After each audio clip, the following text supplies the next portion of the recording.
الحق مر, حق ہمیشہ کڑوا رہتا, حق ہمیشہ کڑوا رہتا, میٹھا میٹھا, ہپ ہپ, کڑوا کڑوا, تھو تھو. جو اچھے اچھے باتیں رہتی وہ لے لیتی, جو کڑوے کڑوے باتیں رہتی وہ چھوڑ رہی تھی. ارے اللہ کے بندے, قرآن میں ہے کہ نہیں دیکھ بھائی. نہیں مولانا تمہیں کیا بھی بولو, ہمیں وہ نہیں چھوڑتے, ہمیں وہ نہیں چھوڑتے. ہم نہ ڈھول ہونچ, ہم نہ علیدہ ملیدہ پوریاں ہونچ, ہم نہ وہ سب ہوئے تو چھمنا بھائی, وہ ہونا رہے تو جاؤ. اسلام میں نہیں ہے وہ چیزیں. نہ میرے نبی نے کیا, نہ ہمارے صحابہ نے کیا, نہ تابعین نے کیا, نہ تبع تابعین نے کیا. ارے اماموں نے نہیں کیا جی. امام ابو حنیفہ جلوس نکالے کیا؟ مکے کا مدینے کا کارٹون بنا کے, روڈاں بلاکیج کر کے, ڈی جے باجے لگا کے امام ابو حنیفہ جلوس نکالے کیا میلاد النبی کا؟ امام شافعی نکالے کیا؟ امام احمد بن حنبل نکالے کیا؟ امام مالک رحمت اللہ علیہ نکالے؟ ارے نہیں نکالے بھائی. پھر تمہیں کہیں جی نکالتی, ارے تمہیں کہیں نکالتی بھائی. ارے وہ نہ امامان کے ماننے والے.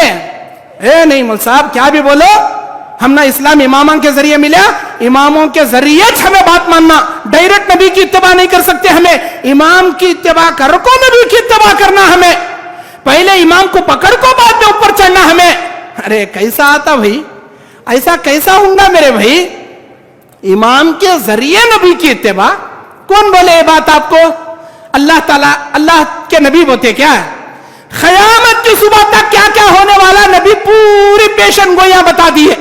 قیامت سے پہلے ایسا ایسا ہوگا, قیامت سے پہلے دجال آئے گا, عرب سے سونے کا پہاڑ نکلے گا, یاجوج ماجوج آئے گا, زمین سے جانور نکلے گا, زمین 3 جگہ سے دھسا دی جائے گی, آسمان سے دھواں نکلے گا, کانت دجال آئے گا, عیسیٰ علیہ السلام آسمان سے اتریں گے, سورج مغرب سے نکلے گا, یمن سے آگ نکلے گی. ارے ہر بات نبی کھول کھول کر بتا دیے.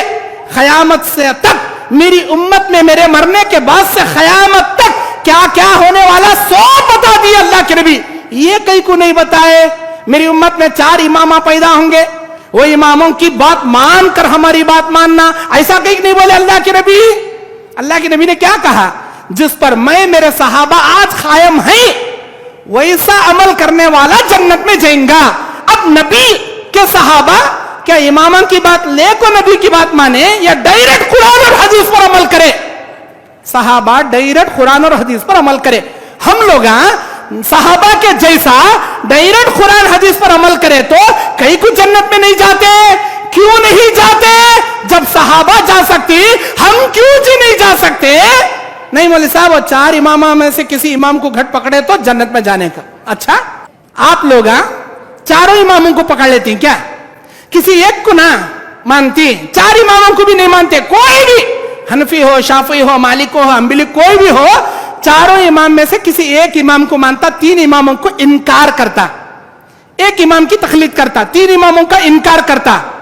انہوں بولتا کہ ہم اس امام کے ماننے والے, ہم اس امام کی تقلید کریں گے, ہم اس امام کی بات مانیں گے, باقی کی 3 اماموں کی بات نہیں مانیں گے. اچھا آپ لوگ 3 اماموں کا انکار کر کے ایک امام کی بات مان کے اپنے آپ کو اہل سنت والجماعت کہہ سکتے ہیں, تو ہم لوگ 4 اماموں کا انکار کر کے اماموں کے امام نبی آخر الزمان جناب محمد رسول اللہ کی پیروی کر کے ان کی اطاعت و اتباع کر کے ہم کیوں جنت میں نہیں جا سکتے؟ آپ لوگ 4 کو بھی مانتی کیا؟ نہیں نا, ایک کو نہ مانتی, 3 کا انکار کرتی. 3 کو انکار کر کے کسی ایک کو مان کے آپ اپنے آپ کو اہل سنت والجماعت بول رہی. ہم لوگ 4 امام کی صرف وہ باتیں انکار کرتے ہیں جو قرآن اور حدیث سے ٹکراتی ہے. وہ باتیں ہم انکار نہیں کرتے جو قرآن حدیث کے مطابق ہے, صرف وہ باتیں ان کے کہنے کے مطابق. اماموں نے کہا من صح اذا صح الحدیث فهو مذہبی, جب صحیح حدیث آ جائے وہی میرا مذہب ہے. جب میری بات نبی کی بات میں ٹکراؤ پیدا ہو جائے, میری بات چھوڑنا, نبی کی بات لینا, یہ اماموں نے ہم کو بتایا. ہم اماموں کے بتانے کے مطابق اللہ کے نبی کی وہ بات لیتے ہیں جو امام سے ٹکرا رہی ہے. امام کی چھوڑتے نبی کی لیتے, لیکن نبی کی چھوڑ کر امام کی نہیں لیتے. ٹکر دونوں میں آ گئی. نبی کی چھوڑ کر امام کی نہیں لیتے, امام کی چھوڑ کر نبی کی لیتے. آپ لوگ 3 اماموں کا انکار کر کے ایک امام کی تقلید کر کے جنت میں جانے کا دعویٰ کر سکتے ہیں. ہم 4 امام کی وہ باتیں جو قرآن حدیث سے ٹکر کھاتی ہیں چھوڑ کر قرآن